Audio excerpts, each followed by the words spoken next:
everyone, and welcome to the English Leap podcast. My name is Jennifer. And I'm Daniel. How are you doing today, Daniel? I'm doing great, Jennifer. It's been a productive day so far. How about you? I'm feeling fantastic. I'm especially excited about today's topic. I think we're going to have an engaging conversation. Absolutely. Today, we're delving into something that touches every one of us, our daily routines. It's the rhythm that keeps our lives moving forward. Exactly. From the moment we wake up to the moment we fall asleep at night, we follow certain habits that define our day. But tell me, Daniel, what exactly does a typical day look like for different people? That's a great question. Daily routines can look very different depending on your lifestyle, but they're made up of the little things we do regularly. Throughout today's episode, we'll be sharing our own routines, from the way we start our mornings to how we wind down in the evening. That's right. And along the way, we'll talk about how having a routine can help you feel more balanced and in control. It's all about finding what works best for you. Exactly. But before we dive into that, I'd like to introduce our vocabulary expert, Crystal. After each section, she'll break down key words and phrases to help you grasp the language better. Crystal, we're excited to have you with us today. Thanks, Daniel. I'm happy to be here, and I can't wait to help our listeners break down some vocabulary along the way. Wonderful. Let's begin with the morning routine. So as a student, my mornings are pretty structured. I usually wake up around 7 a.m., and I take a moment to stretch and breathe before I get out of bed. It's a gentle way to start the day, and it helps me feel more alert. Then I head to the bathroom to brush my teeth and wash my face. It's a refreshing start. That sounds nice. I wake up a bit earlier, around 6:30 a.m., since my job requires me to start early. The first thing I do is drink a glass of water to hydrate, and then, like you, I brush my teeth and wash my face. It really sets the tone for the day ahead. Exactly. Hydrating first thing in the morning is such a good habit. After that, I have a light breakfast, like oatmeal or toast, just something simple to get my energy up before classes. Breakfast is essential for me, too. I usually go for eggs with toast, or sometimes I mix it up with a smoothie. After breakfast, I take a few minutes to check my emails and review my to-do list, so I know what's on the agenda for the day.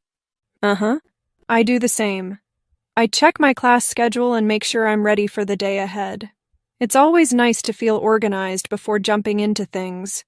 Absolutely. Having that calm, organized start to the day really makes a difference.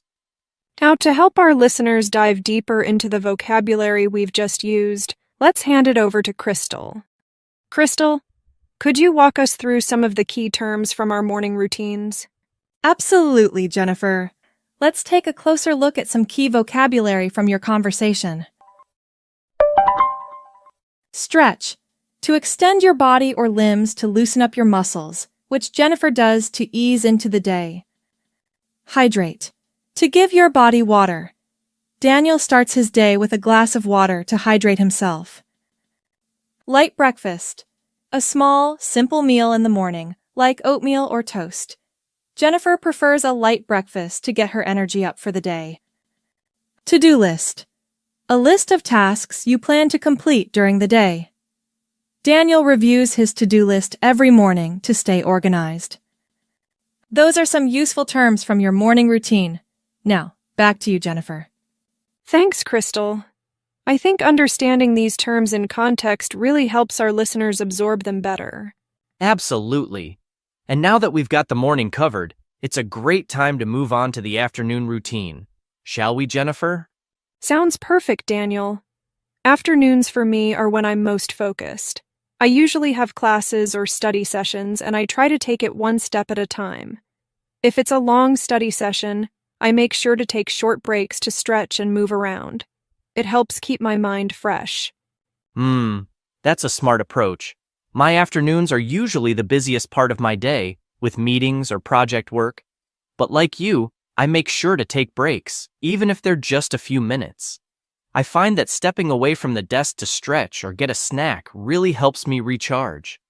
Exactly. Breaks are so important even if they're brief. After lunch, I regroup and prepare for the second half of the day. Lunch is typically something light, like a salad or a sandwich. I don't like to eat anything too heavy, as it can make me feel sluggish. I agree. Lunch is usually around noon for me, and I like to step away from work completely. My go-to is something like a quinoa salad with veggies or a turkey sandwich. Keeping it healthy helps me avoid that mid-afternoon energy slump. That sounds like a great option.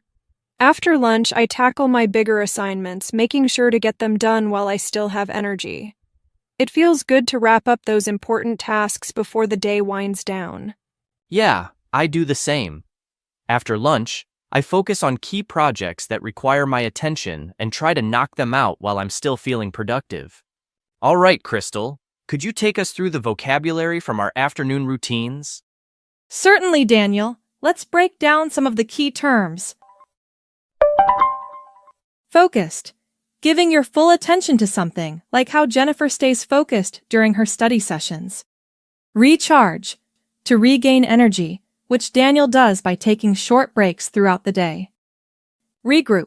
Taking a moment to organize your thoughts and prepare for the next part of the day. Sluggish. Feeling slow and lacking energy, which can happen after a heavy lunch, but both Jennifer and Daniel avoid that by eating light. Knockout. An informal phrase meaning to complete tasks or finish work efficiently.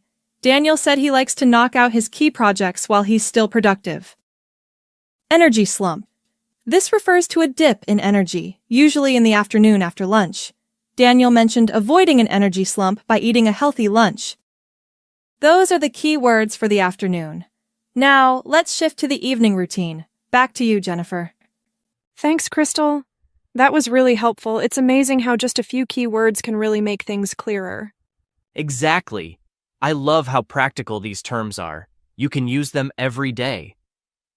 All right, let's wind things down by talking about our evening routines. Evenings are when I like to unwind and relax after a busy day of classes. After dinner, I usually take a short walk or do some light stretching to help me de-stress. It's a peaceful way to close out the day. I totally relate to that. After work, I make time to relax too, whether it's listening to music or going for a walk. Dinner is usually around 7 p.m. for me, and it's something simple but satisfying. I like grilled salmon with veggies or a stir-fry with rice. That sounds delicious.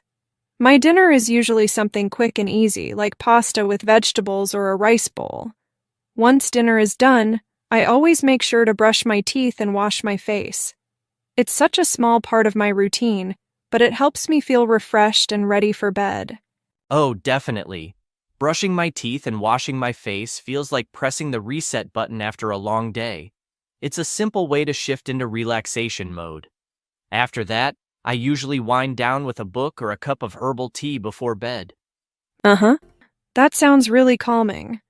I also avoid screens before bed, instead spending some time reading or listening to music. I aim to get to bed around 10 p.m. so I'm well rested for the next day. Same here.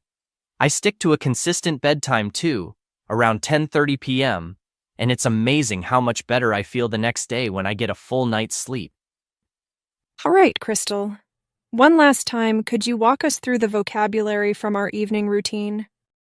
Absolutely, Jennifer. Let's go over the key phrases from your evening routines. Unwind. To relax and let go of stress, like what Jennifer and Daniel do after a busy day. Reset button. A metaphor for starting fresh, which Daniel mentioned when talking about brushing his teeth and washing his face. Wind down. Similar to unwind, it means to gradually slow down and prepare for sleep. Herbal tea. A caffeine-free tea that helps you relax, which Daniel drinks before bed. And that wraps up the vocabulary for today. Back to you, Jennifer and Daniel. Thank you so much, Crystal, for guiding us through those key words and phrases.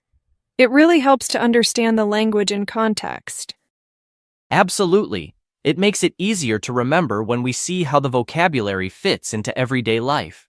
So, we've shared our daily routines, from morning to evening, and touched on how important it is to create balance throughout the day.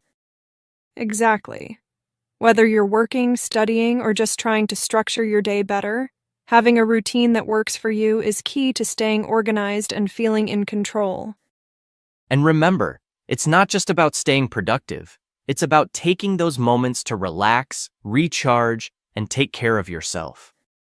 All right, well, that's all for today's episode.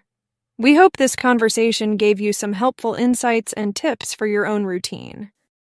A big thank you to Crystal for breaking down the vocabulary today. We really appreciate it. Thanks for joining us, everyone. Keep building those healthy habits, and we'll see you next time on the English Sleep Podcast. Take care, and have a balanced, productive day ahead. Your progress doesn't end here. To continue advancing your English skills, click on the next video or explore the additional videos we've thoughtfully selected for you.